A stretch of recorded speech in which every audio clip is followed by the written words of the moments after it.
¿Qué tal? ¿Cómo están? Bienvenidos. ¿Cómo les va? Arrancamos esta jornada, les aseguro, cargada de información. Mucha vamos a tener hoy y estas son las cifras. Más de 5.140.000 recuperados. El total de vacunados con una dosis casi ya en los 31, superando, perdón, los 31 millones y medio. Y el total de vacunados con 2 dosis, 24.800.000. Una jornada en la que tenemos información, pero hoy, sobre todo, como siempre, podés contactarte con nosotros al 011-3545-6043, @Niparatore, @En Casa Salud. Y ustedes se preguntarán, ¿por qué tanto rosa? Porque es el símbolo de un hecho que nos tienen que ayudar a tomar conciencia. Es el Día Mundial de la Lucha contra el Cáncer de Mama. Ustedes saben que nosotros hablamos mucho en este programa de la prevención, que es la clave, por supuesto, para tener una buena salud, de prevenir, que siempre es mejor que curar. Y hoy vamos a hablar, tomamos unos minutos para, como siempre, pasarles algo de data, de info confiable. Está ya con nosotros el doctor Juan Manuel Cerini, ginecólogo, obstetra. Juan Manuel, bienvenido y gracias por este ratito que nos brindás, en el que me parece muy importante que podamos hablar de cuáles son esas acciones que como mujeres podemos poner en marcha para poder prevenir el cáncer de mama, que es la mejor manera, ¿no? Y la única que tenemos de poder abordar una problemática realmente muy, muy impactante en muchísimas de nosotras. Muy buen día, Natalia, ¿cómo te va? Muchas gracias por invitarme. Es un día muy importante para los que nos dedicamos a la salud de la mujer. Hoy es el Día Internacional de la Lucha contra el Cáncer de Mama y es un día que nos interesa hablar hasta el cansancio de esta enfermedad, pues es una enfermedad que estadísticamente le puede tocar a una de cada 8 mujeres, o sea, tiene una incidencia muy alta. Y lo más importante es diagnosticarla en forma precoz, porque la detección precoz, no nos cansamos de decir, que salva vidas. Un dato que yo siempre menciono es que más del 90% de los tumores menores a 1 centímetro, o sea, diagnosticados a tiempo, se pueden curar. Y este es un dato que nos tenemos que grabar, porque esta es la importancia de por qué realizar nuestro control ginecológico, nuestro control mamario en forma anual. Absolutamente, no son cifras agarradas de los pelos, son realidades, son vidas de muchísimas mujeres que quizás si hubiesen hecho el control lo hubiesen detectado, como dice Juan Manuel, a tiempo y hubiese podido tener un tratamiento. ¿Cuáles son las cuestiones que no podemos olvidar, Juan Manuel, para tener una salud, digamos, mínimamente controlada? ¿Tengo que hacer la ecografía, la mamografía? ¿Cuántas veces al año? ¿La autopercepción, el autocontrol? ¿Qué importancia tiene? Es muy importante concurrir a la consulta médica en forma anual, donde tu médico te va a evaluar, va a realizar un examen físico, donde vamos a observar las mamas, vamos a palpar las mamas, y en base a tus antecedentes, tu edad, los hallazgos que encontremos en la consulta médica, vamos a solicitar distintos estudios. Acá es lindo por ahí mencionar que no es lo mismo hablar de mamografía que de ecografía mamaria. Son estudios que son complementarios. Básicamente la ecografía mamaria lo que nos permite es diferenciar entre nódulos sólidos o líquidos, pero la mamografía es el estudio que hoy tenemos por excelencia para diagnosticar el cáncer en sus estadios precoces. La Sociedad Argentina de Mastología lo que nos recomienda es, en una mujer sana, sin antecedentes familiares, realizar su primer mamografía a los 35 años de edad, y en caso de que esta mamografía sea normal, no la volvemos a repetir hasta los 40 años, donde la vamos a realizar en forma anual. Pero si yo tengo una paciente que tiene un antecedente, un familiar directo de primer grado con cáncer de mama, sea un hermano, madre, padre, que tuvo cáncer de mama, vamos a realizar esa primera mamografía 10 años antes del diagnóstico de enfermedad de ese familiar, aunque significa hacerla antes de los 35 años. Para que se entienda, tengo una paciente que la mamá tuvo cáncer de mama a los 40 años, su primer mamografía se la hago a los 30 años. Igualmente, siempre lo importante es la personalización del diagnóstico, del tratamiento, del seguimiento de cada paciente en su consulta médica. Y ya que hablamos de salud, a mí me gusta también mencionar algunos factores de riesgo para desarrollar cáncer de mama, que son factores que por ahí podemos modificarlos. Por ejemplo, el tener sobrepeso u obesidad es un factor de riesgo para desarrollar cáncer de mama. El no realizar actividad física, es decir, una vida sedentaria. El consumo de alcohol, el consumo de tabaco, las dietas ricas en grasas. Y un dato que no es menor, las mujeres que no tuvieron hijos o lo tienen después de los 30 años, también aumenta el riesgo. Esto no quiere decir que toda mujer que sea madre después de los 30 años o no sea madre va a tener un cáncer de mama, pero es un factor de riesgo más. Y la lactancia, con todos los beneficios que tiene, otro beneficio que tiene es que es un factor protector para el desarrollar cáncer de mama.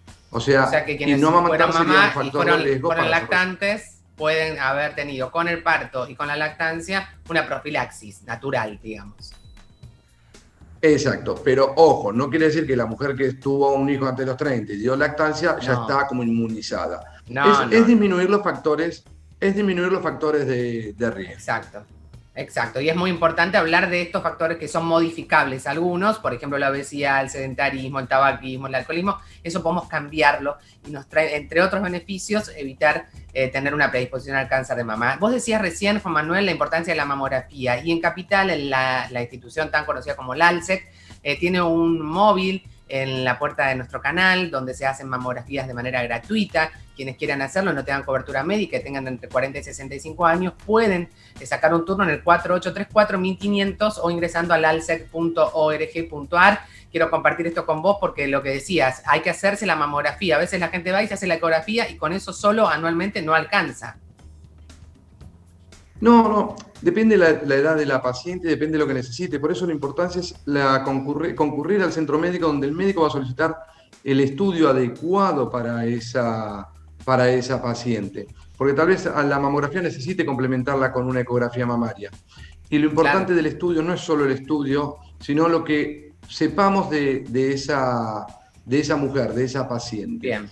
Y también Bien. quiero mencionar que sí. Quiero mencionar que el 1% de los cánceres de mama se producen en hombres también, que es una cifra muy pequeña respecto a la totalidad de los cánceres de mama, pero no está de más recordar que si algún hombre tiene una lesión en la mama, nota que tiene un nodulito, se le puso colorado, tiene secreción por el pezón, también nos debe consultar, porque es una realidad. En ese caso, en Juan Manuel, el hombre tendría que ir a un ginecólogo en el caso de que detecte alguna cuestión particular en sus pezones.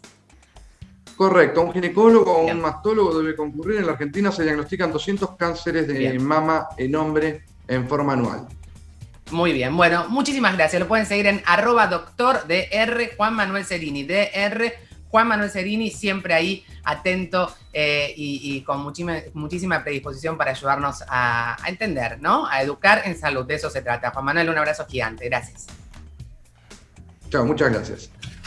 Hablábamos de la lucha contra el cáncer de mama, claro que es muy importante la prevención, la atención oportuna, pero también tenemos que hablar de algo que sucede en nuestro país, que dos cuestiones muy importantes. Una tiene que ver con el crecimiento de los psicofármacos, del consumo que hubo post-pandemia, de cuadros muy vinculados a la salud mental, que bueno, se han recetado con muchos tratamientos que ustedes saben que siempre acá hacemos especial hincapié. Y por otro lado también algo que nos caracteriza y que no está bueno es la automedicación. Está ya con nosotros María Isabel Reynoso, que es presidenta de COFA, que es la Confederación Farmacéutica Argentina. María Isabel, ¿cómo te va? Bienvenida.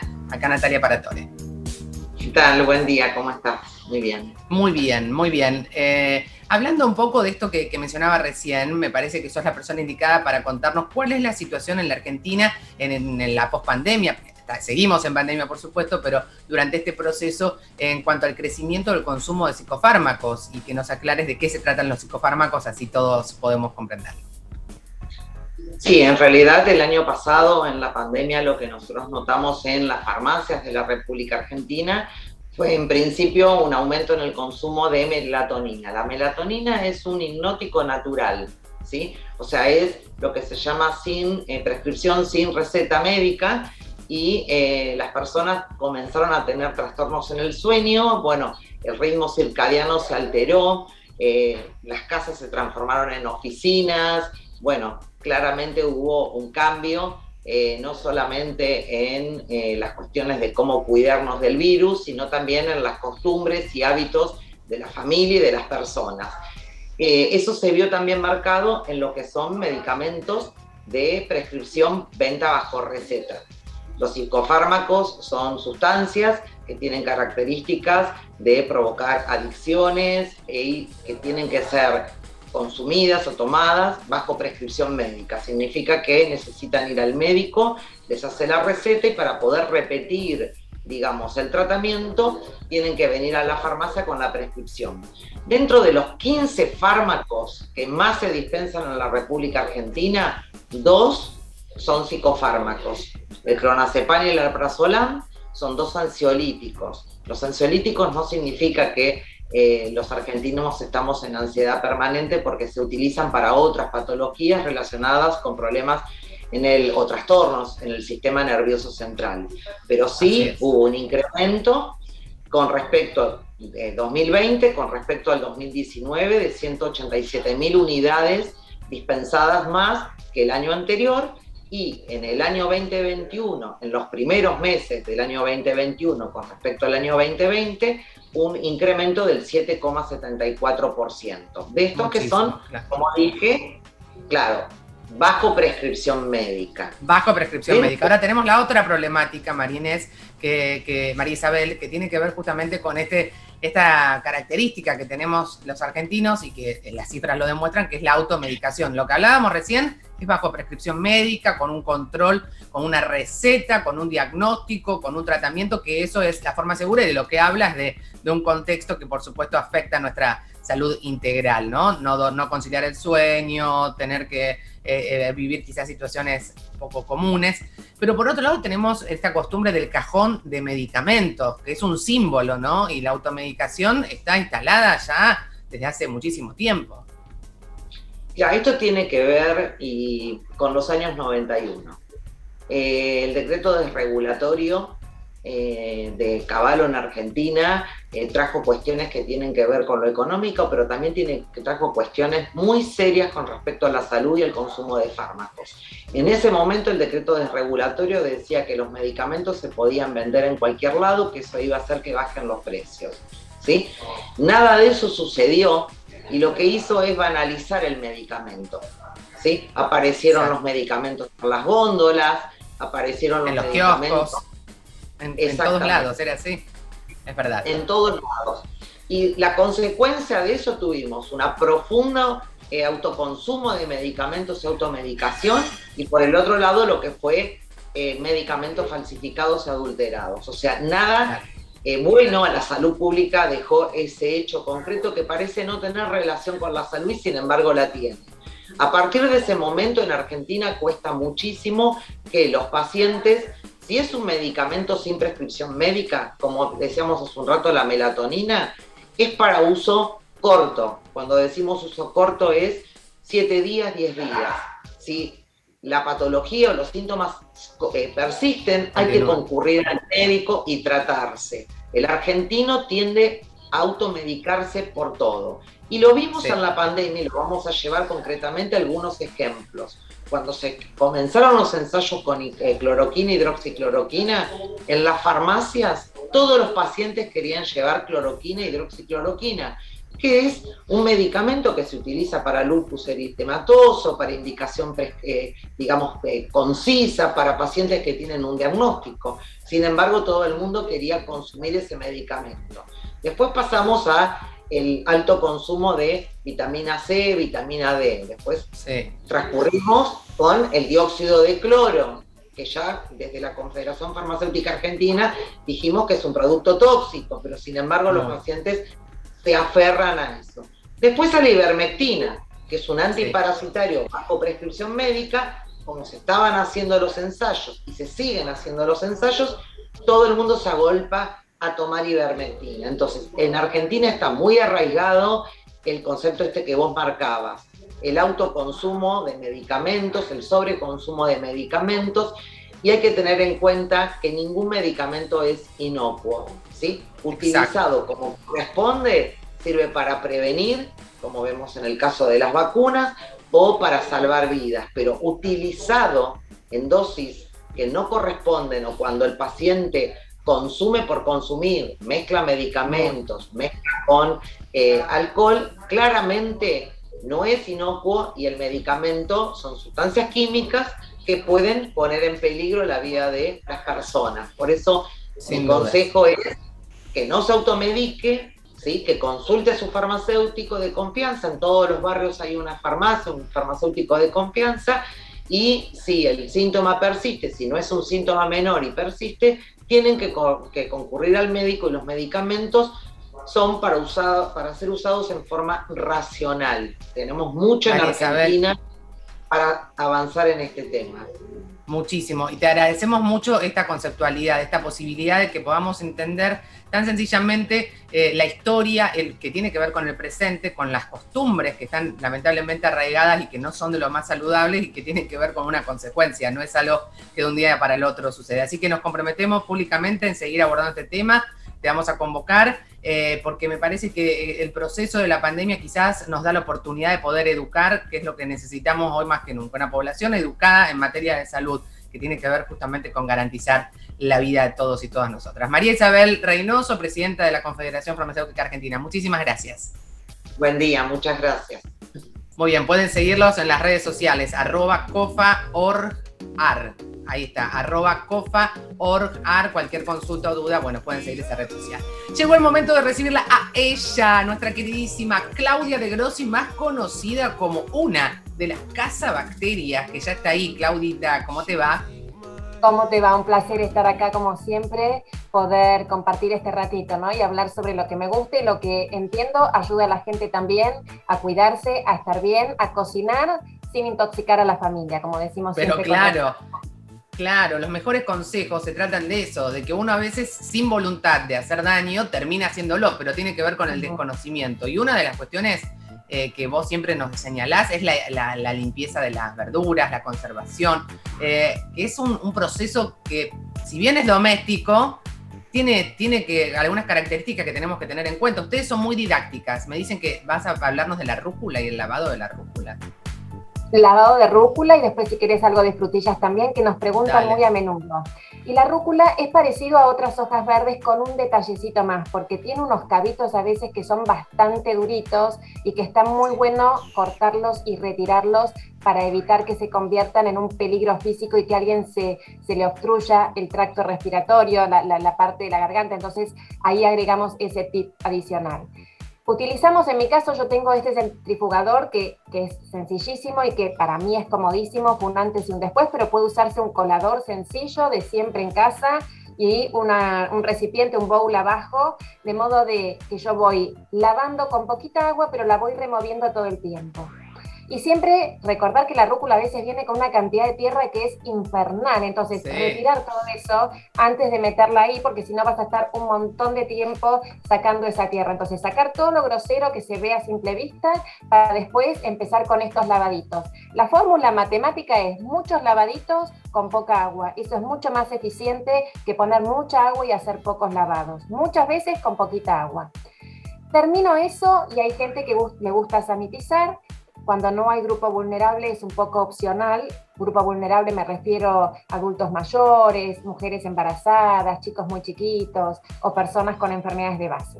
Si vas a sanitizar, cubrís esas hojitas que ya lavaste con agua, nunca antes, porque si no, la lavandina se la lleva a la tierra. Entonces, después que lavaste, 3 gotas de lavandina por litro de agua.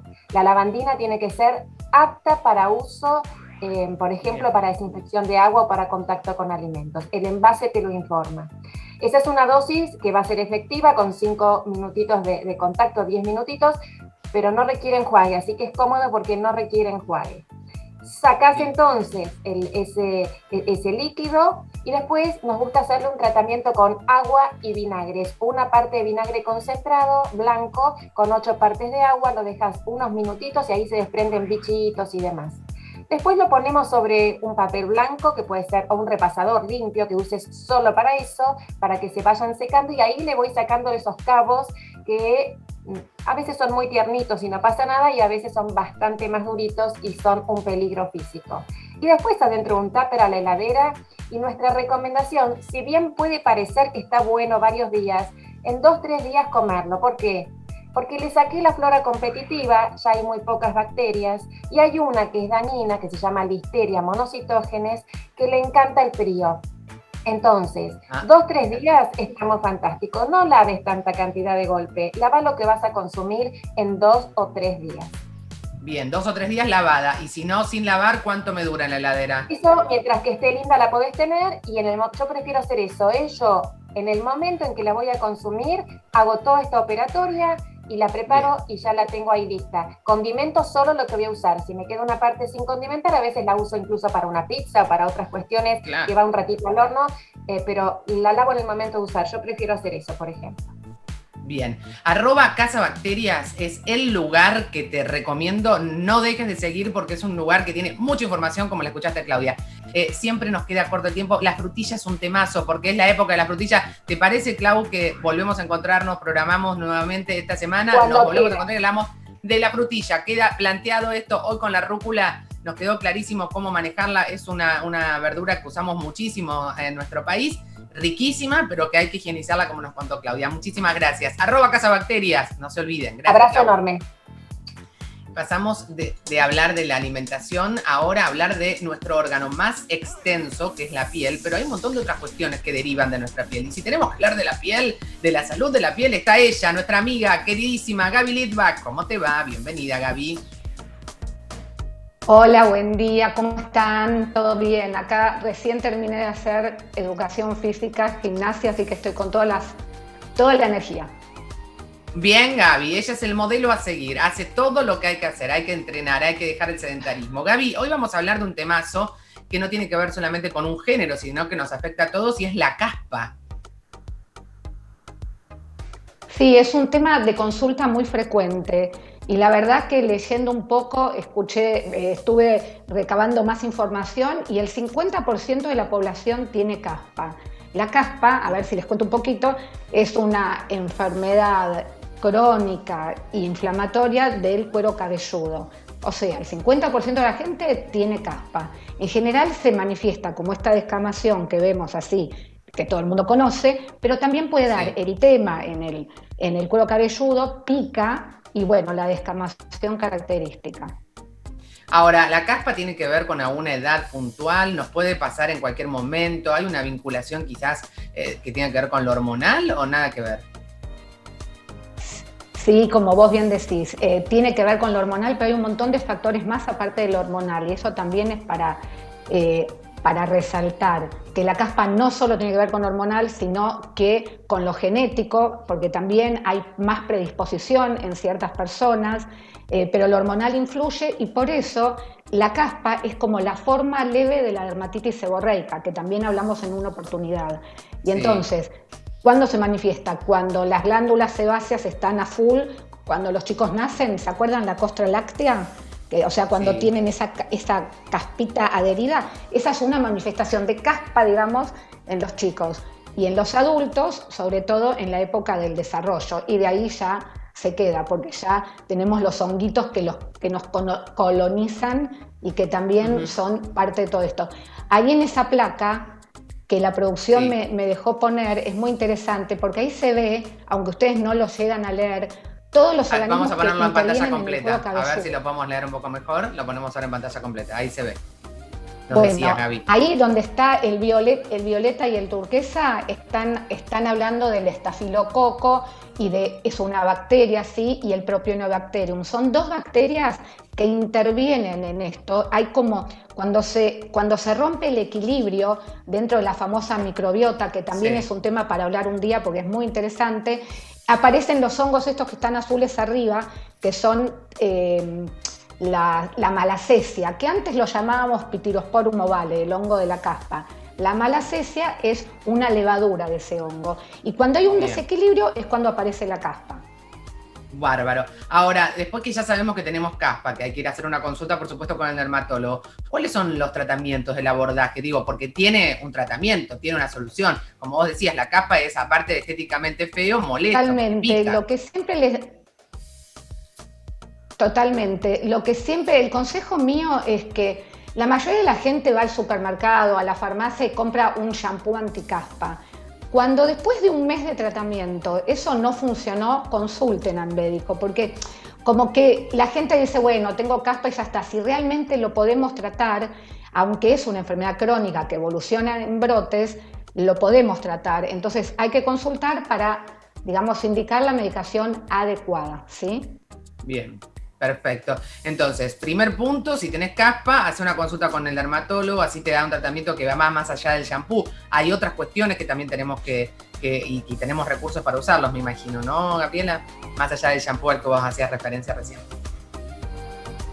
Sí, sobre todo es el shampoo, no hay mucho más otras cosas que hacer más que utilizar bien el shampoo, que hay que usarlo durante por lo menos 15 días y después ir alternándolos, pero es lo que, digamos, más allá de la alimentación, o sea, hay un montón, sí, de otras cosas que se pueden hacer, pero básicamente es el uso del shampoo.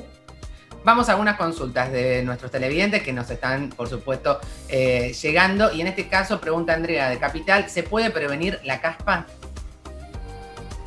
Lo que se puede hacer es lavar frecuentemente el cuero cabelludo, la cabeza, porque cuando lo lavamos frecuentemente vamos a como limpiar la zona, y al limpiar y bajar la cantidad de honguitos que tenemos, baja la inflamación y entonces de alguna manera prevenimos de este brote, el nuevo brote. Entonces sí, de esa manera, lavar todos los días el cuero cabelludo.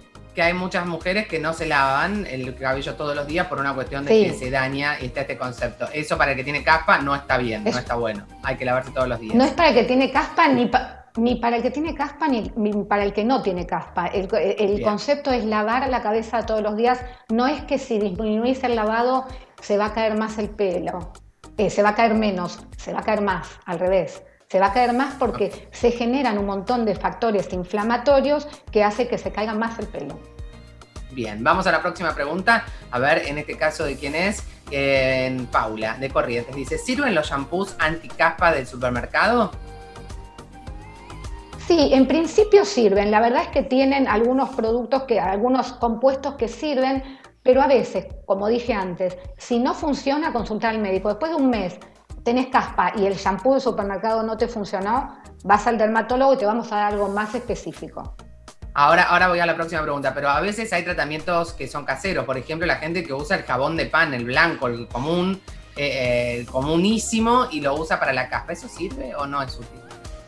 No sirve. El jabón de pan es bastante básico y lo que va a hacer es generar más resequedad del cuero cabelludo y va a haber más descamación, que de repente no es caspa, es descamación del cuero cabelludo. Y ahí va el tema de los diagnósticos diferenciales. La gente piensa que todo lo que tiene descamación es caspa, y hay un montón de enfermedades del cuero cabelludo, como la psoriasis, por ejemplo, o las dermatitis de contacto por productos que se ponen las mujeres y los hombres, las tinturas, que también generan descamación y no es caspa. Por eso es importante el diagnóstico y la consulta médica. Siempre insistimos en ese punto, porque vos crees que es caspa y quizás hay otro diagnóstico detrás que no lo podés saber vos, sino un profesional. Vamos a otra pregunta. Si entra, sí. Entra otra pregunta, bien. Marina de San Luis dice, ¿cuántas veces me tengo que lavar el pelo si tengo caspa? Bueno, lo que hablábamos recién. Sí, por lo menos 15 días de tratamiento seguido y después hacerlo 2 o 3 veces por semana, y el mantenimiento es súper importante. El mantenimiento es 2 veces por semana, siempre es el shampoo. Entra una preguntita más, a ver si me dice Soledad si entra, así, ahí está. Carla de Munro, ¿conviene evitar rascarse cuando tengo caspa? Y en general sí conviene, porque cuando te rascas podés lesionar la piel y que se introduzcan bacterias que después van a dar otro tipo de infección. Bueno, quiero dejarles las redes sociales de Gaby. Es @dr de doctora Litwack con W-A-K, Litwack, ahí la ven, L-I-T-W-A-K. Doctora Litwack, dermatóloga capa genia. Gracias, Gaby, un abrazo para vos. Estamos seguramente en contacto muy pronto y gracias por enseñarnos sobre la caspa, algo que podemos prevenir. Un abrazo. Un gusto, gracias. Nos despedimos diciéndoles una vez más, yo no quiero ser insistente, pero lo voy a hacer igualmente, porque hoy es el Día Internacional de la Lucha contra el Cáncer y es muy importante que podamos entre todas hacernos ese ratito. ¿Para qué? Para hacer ese control, como hablábamos con el doctor Cerini esta mañana al comienzo, ¿no? Te haces un control con tu ginecólogo, consiste en una mamografía y en una ecografía anual. Si estás en Capital y tenés entre 40 y 65 años, bueno, podés hacerlo en el 4834-1500 y de manera absolutamente gratuita vas a tener ese control. Recuerden siempre que la salud depende en gran medida de cada acción que nosotros llevamos adelante. En Casa Salud OK, @Niparatore, estamos en contacto, seguimos comunicados. Y como siempre les recuerdo, lo individual suma, pero en lo colectivo, lo que definitivamente transforma. Higienicen sus manos y por supuesto, continúen con la ventilación de los ambientes. Estamos en un momento donde la variante Delta se está instalando y tenemos que seguir cuidándonos y vacunándonos. Chau, mañana nos vemos.